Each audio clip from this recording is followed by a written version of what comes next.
Your feet remember things your mind has forgotten. 10 million years of walking through forests, following your nose towards something sweet, something ripe, something almost ready to spoil. That instinct is still in you right now, sitting wherever you're sitting, listening to this. Because long before there were humans, there was a smell, and something in the primate brain learned to love it. Here's the question worth sitting with for a second. Why can humans drink alcohol at all without simply dropping dead? Most animals can't. A moose that eats too many fermented crab apples in autumn can stumble and choke on the alcohol alone. For most of the animal kingdom, ethanol is closer to a poison than a pleasure. But something different happened in the branch of the family tree that led to us. Somewhere around 10 million years ago, a mutation appeared in the gene that produces an enzyme called ADH4. That one change made the enzyme 40 times more efficient at breaking down ethanol. 10 million years. That's before chimpanzees and humans had even fully split into separate lineages. Before anything you'd recognize as a human ancestor existed. Before tools, before fire, before language. Your body was quietly getting ready for a relationship with alcohol before there was a you to have it. Why would evolution bother? Because of fruit. Specifically, fruit lying on the forest floor, past its peak starting to break down. Wild yeast floating invisibly in the air lands on that fruit and starts eating its sugars, releasing carbon dioxide and ethanol as waste. To a scavenging primate, that faint alcoholic tang wasn't a warning, it was a map. It pointed straight to the ripest, most calorie-dense food around. The ancestors who followed that smell ate better, more often, and passed on the same craving. The ones who ignored it went hungry more. And this isn't only a story about fruit-eating apes. The AI, a strange nocturnal lemur from Madagascar, feeds heavily on fermented palm nectar that can reach alcohol concentrations far higher than ripe fruit ever does, and its body processes it with almost no impairment.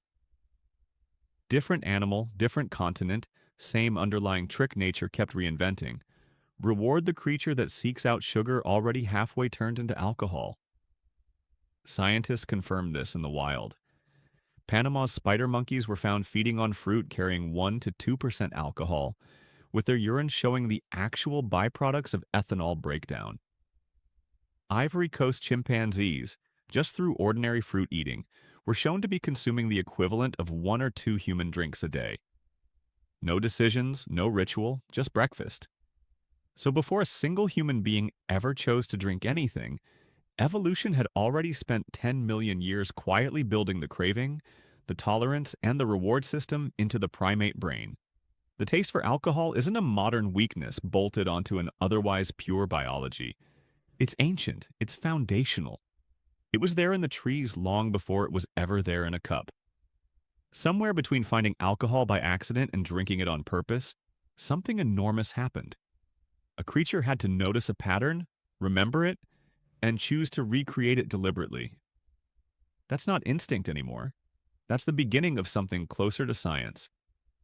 The oldest confirmed evidence of a human being doing exactly that sits inside a cave near Haifa, in modern-day Israel, called Reykafet Cave. It was a burial ground, used roughly 13,000 years ago by a people called the Natufians. These were hunter-gatherers, not farmers. No fields, no crops, no permanent agriculture anywhere on the planet yet. And yet, inside that cave, archaeologists found carved stone mortars that still held residue after 13,000 years. When researchers analyzed the microscopic starch and plant particles left behind, the answer was unmistakable. Beer. Made deliberately through malting, mashing, and fermentation with wild airborne yeast. A real process done on purpose by people who had never seen a farm. That breaks a story you've probably absorbed without questioning it. The usual version goes, humans settled down, invented farming, and beer came later as a side effect of growing grain. But the Natufians brewed beer before agriculture existed anywhere on Earth, which flips the causality of one of the biggest transitions in human history. This sits at the center of a real archaeological debate, Some researchers, most notably Brian Hayden, argue the desire for a reliable supply of beer, not bread, may have been an actual driving force behind the invention of farming itself. Ask yourself what would convince mobile hunter-gatherers to suddenly stay in one place and wait months for seeds to become food. Hunger alone doesn't explain it well, since gathering wild food was often less risky. But a fermented, shareable drink, tied to ritual and the dead, that's a motivation with staying power. Notice where this beer was found. Not in a kitchen, not at a feast, in a grave. The Natufians weren't brewing to unwind after a hunt. They were brewing for the dead. From the very first confirmed act of intentional alcohol production in the human record, it wasn't recreational. It was sacred. That detail will come back again and again across continents and peoples with no contact with each other. Something about fermentation kept pulling humans toward the same place, toward ritual, toward memory, toward the boundary between the living and whatever comes after. You might expect a discovery like this to spread the way ideas usually do, traders carrying the secret from village to village. But that's not what happened. Across the ancient world, in places with no contact with each other whatsoever, people kept arriving at the exact same discovery, again and again on their own. Travel roughly 4,000 years past the Natufians to around 7,000 BCE, and you land in the Yellow River Valley of China at a Neolithic village called Jiahu. Researchers analyzing residue inside ancient pottery jars found a mixed fermented drink combining rice, honey, and hawthorn fruit, sometimes grape. 9,000 years old. An ancient cocktail, essentially, built from whatever sweet fermentable ingredients the local landscape offered. But Jiahu wasn't the end of the Chinese story.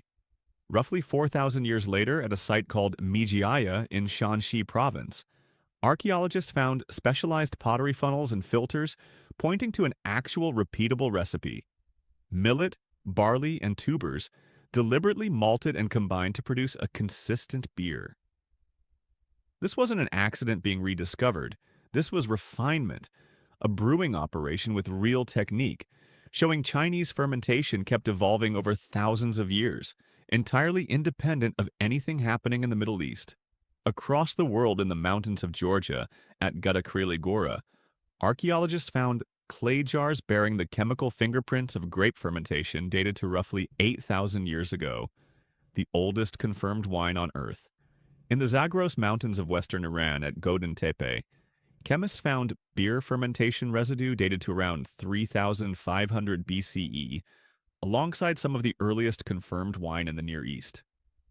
None of these groups were trading recipes. None of them had any way of knowing what the others were doing, and yet they all converged on the same basic discovery within a relatively narrow window of human history. That's not a coincidence you can explain with luck. That's a pattern. Why would culture working independently across the globe keep steering societies toward the same behavior? Cognitive scientist Edward Slingerland proposes that intoxication solved a specific social problem: trust between strangers. In small bands, everyone already knew everyone, but as groups grew larger, humans needed a fast way to lower their guard and signal genuine goodwill. A shared drink did exactly that, making deception harder and cooperation faster, right as complex societies were starting to need it. Alcohol may not have been a pleasant side effect of farming. It may have functioned as social technology, discovered independently over and over because it solved a problem every growing community runs into. How do you get people who don't fully trust each other to build something together? Once fermentation became a repeatable skill, one civilization took it somewhere no one else had.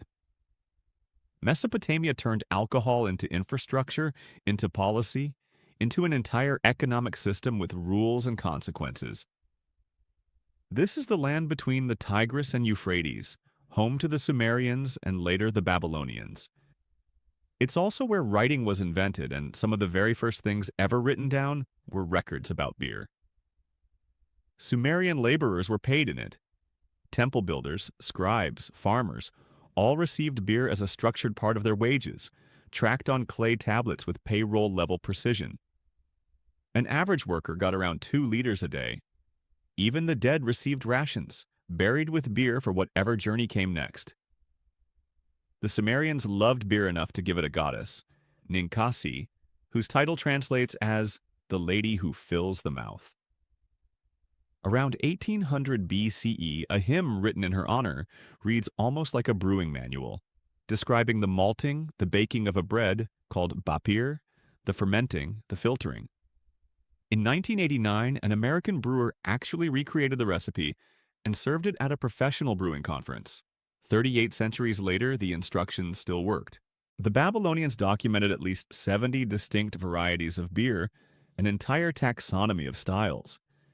And the Code of Hammurabi, one of humanity's oldest surviving legal codes, included specific laws about beer, quality standards taverns had to maintain, fair pricing, and punishment for watering down the product in some readings, being thrown into the river.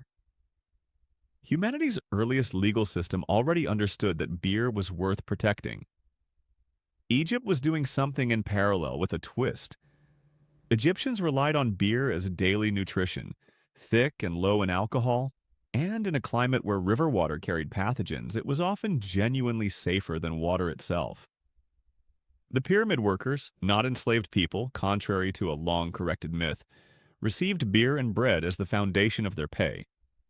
It functioned as ancient public health infrastructure. Wine in Egypt belonged to a different world. It was prestige, offered to the gods, sealed into royal tombs and labeled with the vineyard and vintner's name, sitting undisturbed for 3,000 years. The Egyptians credited beer to Osiris, god of death and rebirth, framing it not as a vice but as one of the pillars of civilization itself. That's the thread running under every culture in this story. The Natufians brewing in a burial cave, the Sumerians building an economy around it, the Egyptians tying it to resurrection. Across cultures that never met, alcohol kept landing in the same place, not as an escape, but as a way of marking what mattered most. Birth, death, harvest, the binding of people who needed each other to survive. So when you trace it all the way back, the full picture looks like this. 10 million years of primate biology quietly building a body designed to seek out and process ethanol long before anyone was choosing anything. 13,000 years since the first confirmed deliberate brew, made by hunter-gatherers honoring their dead before farming even existed. And several thousand years after that, one discovery after another popping up independently across China, Georgia, Iran, Mesopotamia, and Egypt, each culture arriving at fermentation on its own, as if it were less an invention and more something waiting to be found. The next time a drink is placed in front of you, there's a version of history sitting inside that glass. Not a story of weakness or vice, but one of unbroken curiosity, stretching back through cave burials and river valley farms, all the way to a small group of primates in an ancient forest, following a strange sweet smell they didn't fully understand, and choosing every single time to move toward it instead of away.